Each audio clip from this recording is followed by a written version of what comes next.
Hello student, आपका जो chapter number 4 है उसका आज लास्ट लेक्चर है और आज के जो टॉपिक्स है galvanometer, then ammeter and voltmeter. First of all we discussion about galvanometer. Clear? ये एक लैब इंस्ट्रूमेंट है। बेसिकली जब आप कोई प्रैक्टिकल करोगे तो वहां पर आपको गैल्वेनोमीटर से भी इंट्रो करवाया जाएगा, एमीटर भी आपको दिखाया जाएगा और वोल्टमीटर भी आपको दिखाया जाएगा। क्लियर? अब गैल्वेनोमीटर डिफरेंट टाइप्स के होते हैं, तो आपके सिलेबस में जो मेंशन किया गया है वो है केवल मूविंग कॉइल गैल्वेनोमीटर। क्लियर? जिसका कांटेक्ट पॉइंटर से होता है और उस पर बेस्ड कंप्लीट वर्किंग होती है। तो galvanometer is basically sensitive device. First of all galvanometer एक सेंसिटिव डिवाइस होता है। इसका जो मेन फंक्शन होता है वो डायरेक्शन ऑफ करंट फ्लो को रिप्रेजेंट करना होता है। अगर माना कि किसी पर्टिकुलर सर्किट में सीरीज कनेक्शन में इसे कनेक्ट किया है, किसी भी पर्टिकुलर गैल्वेनोमीटर को, जैसे मान लो एक सर्किट है और ये रेजिस्टेंस है, यहाँ पे आपने गैल्वेनोमीटर को कनेक्ट कर दिया।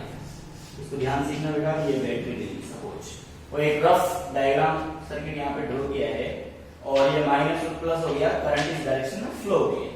तो करंट की वैल्यू अगर 0.1 एम्पियर या फिर 0.01 एम्पियर भी होगी तब भी वो गैल्वेनोमीटर डिफ्लेक्शन को रिप्रेजेंट कर देगा, बिकॉज ये बहुत ही ज्यादा सेंसिटिव डिवाइस होता है। Lowest amount of current flow की कंडीशन में भी इसके अंदर माइनर डिफ्लेक्शन प्रोड्यूस हो जाता है। तो फर्स्ट ऑफ ऑल अगर करंट इस डायरेक्शन में फ्लो हो रही है तो पॉइंटर जो रिप्रेजेंट होगा वो पॉइंटर इस डायरेक्शन में रिप्रेजेंट होगा, because direction of flow current के बिहाफ पर पर्टिकुलर जो गैल्वेनोमीटर है उस गैल्वेनोमीटर में प्रेजेंट कॉइल में टॉर्क प्रोड्यूस होता है। क्लियर? अभी आपको एक डायग्राम दिखाया जाएगा जिसमें कॉइल अरेंज की गई है। अगर माना कि करंट रिवर्स होती तो फिर गैल्वेनोमीटर का जो पॉइंटर है बेटा वो जस्ट अपोजिट डायरेक्शन में मूव ऑन होगा। गैल्वेनोमीटर एक सिंपलेस्ट सर्किट लैब इंस्ट्रूमेंट है और इसी के बेस पे आपको एमीटर एंड वोल्टमीटर को डिस्कस करवाया जाएगा। तो यहाँ पर जो गैल्वेनोमीटर का प्रिंसिपल है वो किस पर बेस्ड है, इसका जो प्रिंसिपल है उसको पढ़िएगा। बेसिकली किस पर बेस्ड है? जब भी किसी करंट कॉइल ऑब्लिक लूप को जब मैग्नेटिक फील्ड में प्रोड्यूस प्लेस करते हैं, जैसे मान लो मैग्नेटिक फील्ड है, इसके अंदर आपने क्या किया, इसको प्लेस कर दिया। तो आपको पता है अगर मान NIAB sin थीटा, अगर सपोज N लूप की कोई कॉइल है तो प्रोड्यूस अमाउंट ऑफ टॉर्क उसके ऊपर होगा NIAB sin थीटा, और सिंगल लूप की कोई कॉइल है तो यही अमाउंट प्रोड्यूस होगा IAB sin थीटा। क्लियर? तो गैल्वेनोमीटर का जो मोस्ट वर्किंग फंक्शन है वो particular torque produce in a current carrying loop, इसी पे बेस्ड है। लेकिन यहां पर सबसे पहले तो आपने टॉर्क को कैलकुलेट करवाया। ये तो एक simple amount of torque produce हो गया जो करंट कैरिंग लूप में होता है। लेकिन जब आप इस कॉइल को रोटेटरी फॉर्म में रखेंगे तो रोटेटरी फॉर्म में इसमें ट्विस्ट एंगल जनरेट होगा और ये ट्विस्ट एंगल जनरेट होने के कारण यहां पर फाई को ट्विस्ट एंगल से डिनोट किया गया है। तो ये इज इक्वल टू हो जाएगा C5। बस यहां पर एक सिंपल टॉर्क जो करंट कैरिंग लूप के अंदर प्रोड्यूस हो रहा है और टो आर्क जो आपने लिया है that is the restoring torque. क्या कहेंगे इसे? Restoring torque. तो ये इसका एक सिंपल प्रिंसिपल है कि गैल्वेनोमीटर का जो मेन वर्किंग फंक्शन है वो कहां पे जाके अटैच हो रहा है। क्यों अटैच हो रहा है? देखिए, किसी भी पर्टिकुलर सर्किट में अगर आई करंट फ्लो करेंगे तो आई करंट फ्लो करने के कारण कॉइल में क्या प्रोड्यूस होगा? टॉर्क प्रोड्यूस होगा। और किसी भी पर्टिकुलर कॉइल में अगर टॉर्क प्रोड्यूस हो रहा है तो सबसे सबसे पहले किस टाइप की मोशन होगी बेटा? Rotational motion. और ये रोटेशनल मोशन उस पर्टिकुलर स्प्रिंग में जो कॉइल के अंदर प्रेजेंट है वहां पे क्या प्रोड्यूस करेगी? Twist angle. ये पूरा एक सिनेरियो है इसका। और ट्विस्ट एंगल किससे डिनोट किया गया है? फाई से डिनोट किया है। इसका मतलब ये कहां जाके अटैच हो जाएगा? अगेन रिस्टोरिंग टॉर्क में अटैच हो जाएगा। तो एक ये पूरा सिनेरियो बना दिया मैंने कि किसी भी पर्टिकुलर वायर के अंदर अगर करंट फ्लो होती है तो how can we detect the direction of flow of current through a galvanometer.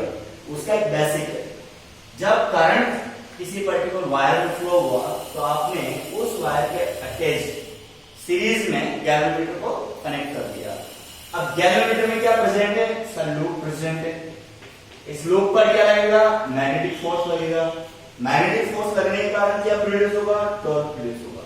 First of all second step आइए कि करंट फ्लो के कारण उस लूप में क्या प्रोड्यूस हुआ? टॉर्क प्रोड्यूस हुआ। क्लियर? 11th क्लास के अंदर जो रोटेशनल डायनामिक आपने पढ़ा है उसमें ही आपको टॉर्क प्रोड्यूस करवाया गया है। किसी भी पर्टिकुलर ऑब्जेक्ट या किसी भी पर्टिकुलर पार्ट को रोटेटरी फॉर्म में ले जाने के लिए जो टॉर्क रिक्वायरमेंट होता है तो ये टॉर्क से कहां चले गया? रोटेशनल मोशन में चले गए। अब आपको पता है कि किसी भी पर्टिकुलर लूप को अगर आप 360 डिग्री या 0 डिग्री के बीच में किसी भी एंगल पे रोटेट करवाएंगे तो वहां पर क्या प्रोड्यूस होगा? ट्विस्ट एंगल जनरेट होगा। ट्विस्ट एंगल, ट्विस्ट मतलब आप किसी भी पर्टिकुलर वायर का या स्प्रिंग का या लूप का अगर एक पार्ट को कांस्टेंट रखकर दूसरे पार्ट से उसे रोटेट करवाने की कोशिश करें तो वो क्या जनरेट होगा बेटा? ट्विस्ट जनरेट होगा।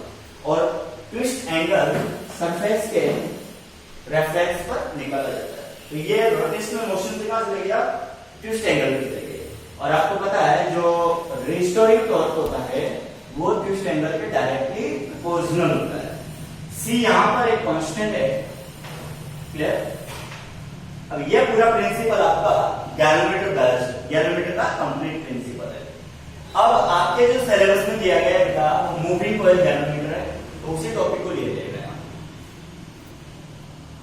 देखिए बेटा आपका जो टॉपिक है मूविंग कॉइल गैल्वेनोमीटर। अब यहाँ पे इसका डायग्राम बनाया जाएगा। डायग्राम थोड़ा ध्यान से समझना है आपको। जैसे मान लो ये आपके पास एक स्केल दिया हुआ है, ये एन हो गया और ये क्लियर।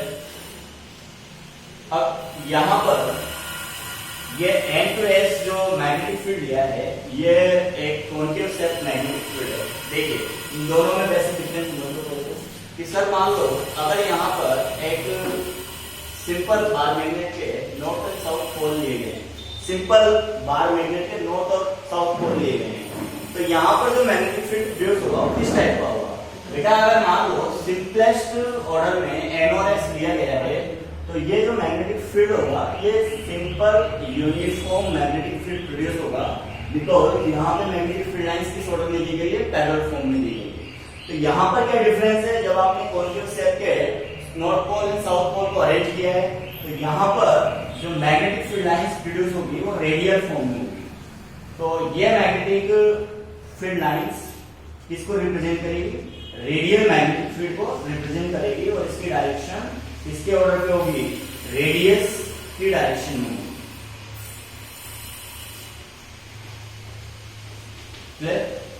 दूसरी बात, ये कौन सी मैग्नेट है? सब परमानेंट मैग्नेट है यहाँ पे जो ली गई है। ये क्या है आपके पास? एक स्केल दिया गया है, इससे किसको अटैच करवाएंगे? पॉइंटर को अटैच करवाएंगे। ये पॉइंटर होगा। ठीक, तो ये डायग्राम आपको नोट्स में वैसे भेज दिया जाएगा। अब देखिए सबसे पहले मेन कॉन्सेप्ट कहां से स्टार्ट होता है? सपोज यहां पर कोई करंट लूप प्रेजेंट, इसको ध्यान से समझना। क्लियर? अब इस करंट लूप में आई करंट फ्लो हुई तो आपको जो टॉपिक करवाया गया है वो टॉपिक था torque on current loop. Clear? ये पहले ही डिस्कस करवाया गया है। तो टॉर्क ऑन करंट टॉर्क का फॉर्मूला था वो आपके पास NiAb sin थीटा था। We are taking for maximum torque, तो थीटा की वैल्यू क्या लेनी पड़ेगी 90 डिग्री, तो sin थीटा क्या हो जाएगा 1। इसका मतलब मैक्सिमम टॉर्क आएगा आपके पास NiAb। ये तो हो गया इक्वेशन नंबर फर्स्ट। ये तो एक सिंपल प्रोग्राम है जिसके बेस पर आपने इसको रिप्रेजेंट किया कि सर किसी भी पर्टिकुलर करंट कैरिंग लूप को अगर मैग्नेटिक फील्ड में रखा जाए तो due to the magnetic force there will be a torque present in it. और टॉर्क किसका काम करेगा? रोटेशन का काम करेगा, बिकॉज ये जो पॉइंटर जुड़ा हुआ है ये किसी स्प्रिंग पे जुड़ा हुआ है। क्लियर? तो इस स्प्रिंग पर जब ये पॉइंटर जुड़ा हुआ है तो स्प्रिंग में क्या जनरेट होना चाहिए? ट्विस्ट जनरेट होना चाहिए। ट्विस्ट एक सिंपल लैंग्वेज में बात करते हैं, जैसे मान लो आपने किसी सीलिंग पॉइंट पर एक डोरी को लटका दिया और नीचे से उसको क्या कर रहे हो आप? रोटेट कर रहे हो। तो जैसे जैसे सरफेस लाइन के साथ उसमें एंगल प्रोड्यूस होगा उसे आप क्या कहेंगे? ट्विस्ट कहेंगे। तो इस स्प्रिंग में वही ट्विस्ट एंगल जनरेट होता है। जैसे जैसे स्प्रिंग किसी एंगल पे रोटेट होगी या झुकेगी या मुड़ेगी, एज वेल एज पॉइंटर भी क्या होगा? रोटेट होगा। तो यहां पर due to the amount of twist, a restoring torque will be present in this spring। तो यहां पर टो एक मैग्नेटिक फोर्स के कारण किसी करंट कैरिंग लूप में प्रोड्यूस अमाउंट ऑफ टॉर्क है, लेकिन जो टो आर लिया है इस टॉर्क के कारण जो ट्विस्ट जनरेट हुआ है उसका रिवर्सिबल ऑर्डर है। मींस आप जिस स्प्रिंग को रोटेट करने के कारण उसमें ट्विस्ट एंगल फाई जनरेट कर रहे थे, उसके बेस पर यहां पर क्या जनरेट होगा? रिस्टोरिंग टॉर्क जनरेट होगा। क्लियर? अब इस टो आर को कांस्टेंट के साथ कनेक्ट कर दिया गया, तो ये इक्वेशन नंबर 2 हो गई। सिंपल ये सी है, एक सिंपल कांस्टेंट है, इसे बोलेंगे रिस्टोरिंग टॉर्क। तो due to the working function of galvanometer and this amount of torque is will be equal to the restoring torque. इन दोनों को क्या कर देंगे आप? अगेन बराबर कर देंगे। अब यहां से थोड़ा बहुत स्टेप मैथमेटिकल इक्वेशन में आता है। देखिए tau R is equal to the tau, ये तो हो गया आपके पास सी फाई और ये हो गया बेटा NiAb। क्लियर? अब इस पर्टिकुलर फाई को NAB अपॉन सी के साथ आई से अटैच करवाया गया। तो जनरली क्या रिप्रेजेंट हुआ? Sir phi is equal to K I. देखिए सिंपल सा लॉजिक है, लूप में कैपिटल आई करंट मिली तो क्या प्रोड्यूस हुआ? टॉर्क। टॉर्क प्रोड्यूस होने के कारण क्या प्रोड्यूस हुआ? Twist angle.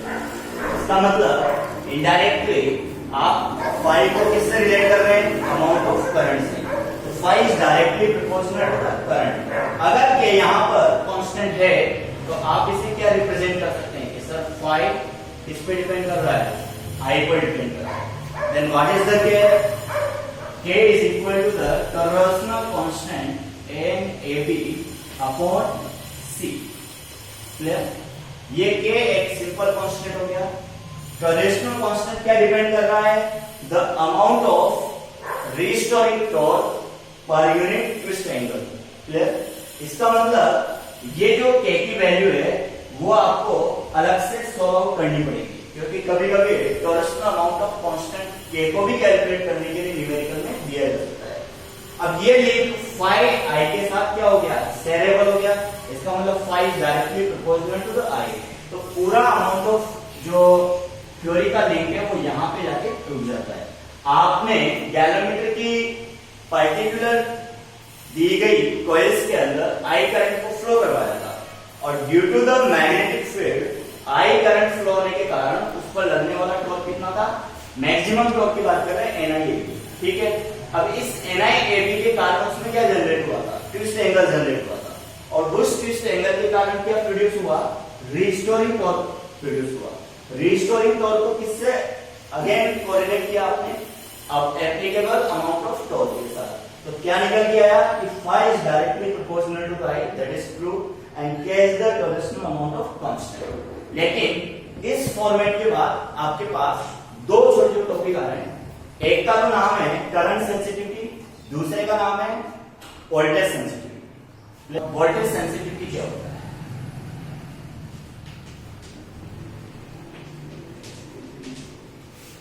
इसे SI से डिनोट किया गया है। और नेक्स्ट है आपके पास वोल्टेज सेंसिटिविटी।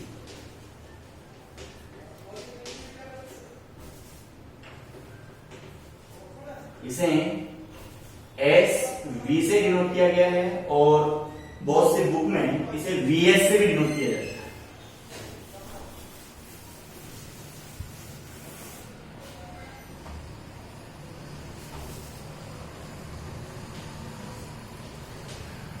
क्लियर? देखिए आपको पता है कि sir phi is equal to KI, तो यहाँ पे करंट सेंसिटिविटी बोलती है the amount of twist angle per unit current phi upon I is equal to K, और K की जो वैल्यू थी उसकी वैल्यूएशन क्या थी बेटा? NAB upon C। तो ये भी आपको कैलकुलेट करने के लिए दिया जा सकता है। N क्या होगा यहाँ पे? Number of loop present in the coil. What is the A? Area of the loop. B applicable magnetic field, और C यहाँ पर कांस्टेंट अमाउंट है जो दिया जाएगा।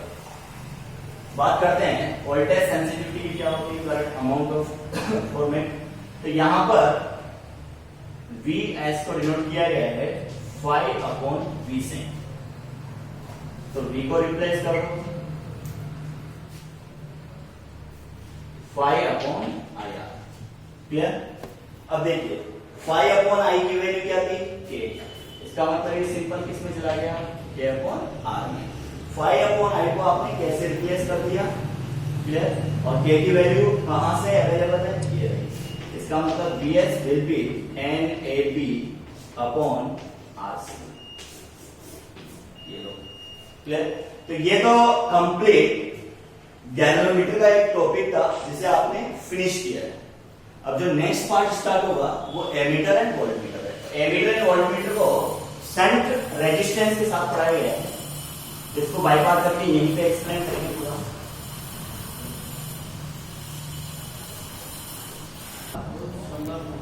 देखिए स्टूडेंट, आपका जो गैल्वेनोमीटर टॉपिक है वो फिनिश हो चुका है। क्लियर?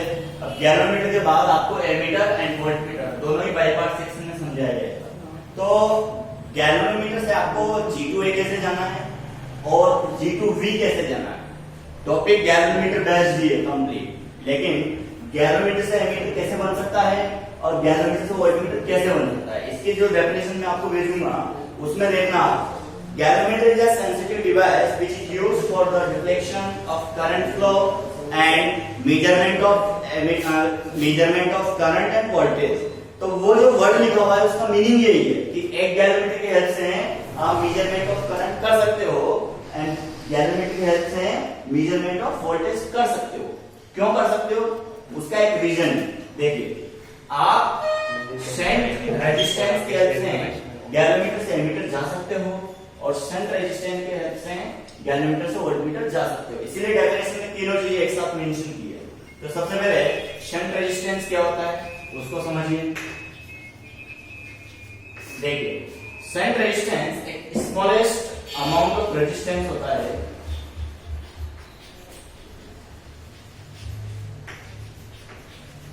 जिसका यूज पैरेलल फॉर्म में किया जाता है। जैसा मान लो यहाँ पर गैल्वेनोमीटर है और इस गैल्वेनोमीटर का जो रेजिस्टेंस होगा उसे आप Rg से डिनोट करते हैं। क्लियर? यहाँ से amount of I current flow हो रहा है और यहाँ आपने शंट रेजिस्टेंस लगा दिया। तो जैसे 10th क्लास में आपने फ्यूज वायर का नाम सुना है, फ्यूज वायर। क्लियर? अब फ्यूज वायर सब जानते होंगे कि घर के अंदर फ्यूज वगैरह कैसे अप्लाई करते हैं या क्यों यूज किया जाता है। ये किसको बचाता है? ये डोमेस्टिक जो आपका इलेक्ट्रिक सर्किट है उसको हाई वोल्टेज से या बर्निंग गैस से आप क्या करते हो, इसको बचा देते हो सर्किट को। तो यहाँ पर भी शंट का जो एक्चुअल वर्क है वो सेम टू सेम है। आने वाला अमाउंट ऑफ करंट अगर ज्यादा हो रहा है, रेंज ऑफ द गैल्वेनोमीटर, जो गैल्वेनोमीटर जितनी करंट ले सकता है अगर उससे ज्यादा हो रहा है तो फिर आपको पैरेलल ब्रांच में क्या लगाना पड़ेगा? शंट अमाउंट लगाना पड़ेगा। स्मॉलेस्ट अमाउंट ऑफ रेजिस्टेंस होता है, इसलिए मैक्सिमाइज करंट किसमें से पास हो जाएगी? इस पर्टिकुलर शंट में से पास हो जाएगी। तो IG करंट यहाँ जा रही है तो I माइनस IG करंट कहां जाएगी? शंट में से पास होगी। इसका मतलब गैल्वेनोमीटर अगर जिस ऑर्डर ऑफ करंट को अप्रोच कर सकता है या पास कर सकता है उतनी करंट इसमें से पास होगी और मिनिमम रेजिस्टेंस की हेल्प से मैक्सिमाइज करंट बाईपास से निकाल दी जाती है। क्लियर? तो एक तरह से शंट रेजिस्टेंस को क्या बोला गया है? Bypass resistance. क्लियर? अब बाईपास रेजिस्टेंस पास किया है तो गैल्वेनोमीटर से जो आईजी करंट यहां आ रही है और I माइनस आईजी करंट यहां आ रही है, तो अगेन केसीएल के अकॉर्डिंग ये वापस कैपिटल आई करंट सर्किट से बाहर निकल जाएगी, तो सर्किट को डैमेज हुआ नहीं हुआ। क्लियर? तो शंट रेजिस्टेंस का एक बेसिक फिनोमिना यही है। अब बात करते हैं सर एमीटर कैसे कन्वर्ट होगा, G टू A कैसे कन्वर्ट होगा। तो जब किसी गैल्वेनोमीटर के पैरेलल ब्रांच में अगर शंट रेजिस्टेंस को यूज किया गया है तो ये कंप्लीट फॉर्मेट आपको एमीटर प्रोवाइड करेगा। क्या प्रोवाइड करेगा? Ammeter. What is the main working function of ammeter? Measurement of current. तो यहां पर गैल्वेनोमीटर के जस्ट पैरेलल आपने शंट अप्लाई किया है, तो एज वेल एज अगर इस शंट रेजिस्टेंस को सीरीज में अप्लाई कर दिया जाए तो ये किसको कन्वर्ट करेगा? That is the voltmeter. क्योंकि इसका एक बेसिक फंक्शन है कि सर आपने इसको सीरीज में क्यों लिया? देखिए मैक्सिमम अमाउंट ऑफ करंट अगर इसमें से पास हुआ तो according to Ohm's law the current maximize लेने के कारण जो रेजिस्टेंस है उस रेजिस्टेंस में आउटपुट क्या आएगा? The maximum voltage. इसीलिए इसको किसमें लिया गया है? सीरीज में लिया गया है। अब दोनों का वर्किंग फंक्शन समझ लो आप। किरचॉफ के अकॉर्डिंग इसमें क्या बोलेंगे कि sir RG into IG that is the voltage, तो ये हो गया RG into IG and I minus IG into RS, I minus IG into RS। तो ये क्या हो गया? किरचॉफ भी अगर लूप में अप्लाई करेंगे तो इस ब्रांच का जो वोल्टेज है वो इस ब्रांच के वोल्टेज के इक्विवेलेंट होना चाहिए। आप यहां से RS को कैलकुलेट कर सकते हो। देखिए IG RG is equal to IRS minus, या फिर आप इसको डायरेक्टली RS को कैलकुलेट कर रहे हो तो हो जाएगा IG upon I minus IG into RG। अब रही बात बुक वगैरह की, तो देखो बुक में इस RG को G से भी डिनोट किया गया है, RS को S से भी डिनोट किया गया है, तो इसका पैरेलल ब्रांच का जो रेजिस्टेंस होगा वो क्या लेंगे? तो पैरेलल ब्रांच का जो रेजिस्टेंस होगा वो R equal to is equal to, एक तरह से आप इसे डिनोट करेंगे R1 R2 divide by R1 plus R2 के अकॉर्डिंग RG प्लस RS। लेकिन किसी बुक में या प्रैक्टिकल मैनुअल में आपको ये GS upon G plus S से भी डिनोट किया गया है, तो वो कोई दिक्कत नहीं है। जो आप RG डिनोट कर रहे हो सर्किटरी में वो G से डिनोट कर सकते हो, जो RS से डिनोट कर रहे हो उसे S से डिनोट कर सकते हो। जब प्रैक्टिकल मैनुअल में सॉल्व करवाया जाएगा तो GS divided by G plus S ही लगाना पड़ेगा, क्योंकि मैनुअल में जो डायग्राम दिया हुआ है वो इस बेस पे दिया हुआ है। क्लियर? अब अगर आपको ऐसा कोई सर्किट मिल जाए जहां पे R गैल्वेनोमीटर का रेजिस्टेंस RG से डिनोट किया गया है और शंट रेजिस्टेंस RS से डिनोट किया गया है, तो आप इसको अप्लाई कर सकते हो। और अगर मान लो सर्किट में G और S डिनोट किया गया है तो आप इसको लगा सकते हो। देखिए इस फॉर्मूले को इस फॉर्मेट में लिखेंगे तो RS will be represent to the S, तो ये हो गया IC I minus IG multiply with RG, RG में क्या हो जाएगा? G हो जाएगा। तो ये हो गया आपका शंट रेजिस्टेंस। तो ये कंप्लीट फंक्शन तो किसका होगा? Galvanometer converted to the ammeter. और लास्ट जो ऑर्डर है जो मुश्किल से 2 मिनट का है, वोल्टमीटर में कन्वर्ट करना। तो वोल्टमीटर में क्या होगा कि सर गैल्वेनोमीटर के साथ शंट रेजिस्टेंस को किसमें लगा दें? सीरीज में लगा दें, क्योंकि जब पैरेलल में लगाया तो क्वेश्चन ये बनता है कि how we can convert a galvanometer into the ammeter. Parallel में लेंगे तब कन्वर्ट कर सकते हैं एमीटर में, सीरीज में लेंगे तब कन्वर्ट कर सकते हैं वोल्टमीटर में। तो ये 2 क्वेश्चन आपके यही क्लियर हो गए। What is the voltage? तो total voltage across branch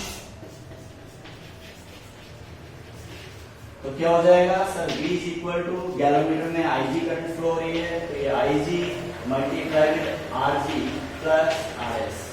इसको आप लिख सकते हो सर IG तो ये रहा और ये हो गया G plus S। Clear? Basic function है कि galvanometer, ammeter and voltmeter same type के दिखाई देंगे। लैब के अंदर आप इनकी पहचान कैसे करोगे? तो गैल्वेनोमीटर के जो डिवाइस होगा उस पे G नोटिफिकेशन होगा, एमीटर में ए नोटिफिकेशन होगा, वोल्टमीटर में बी नोटिफिकेशन होगा। बाहर से देखने पर सब एक से दिखाई देंगे। सेकेंड, इनकी रेंजेस भी अलग अलग होंगे, रेंज वाइज आप इसे यूज कर सकते हैं। Ammeter, micro ammeter, milli ampere, micro ampere और सिंपल एम्पियर। वोल्टमीटर आपको वोल्टमीटर के एक्रॉस मिलेगा, अगर मान लो मिली वोल्टेज है, माइक्रो वोल्टेज निकालना है तो उसके एक्रॉस मिलेगा। क्लियर? तो ये आपका चैप्टर 4 यहाँ पे फिनिश होता है। इससे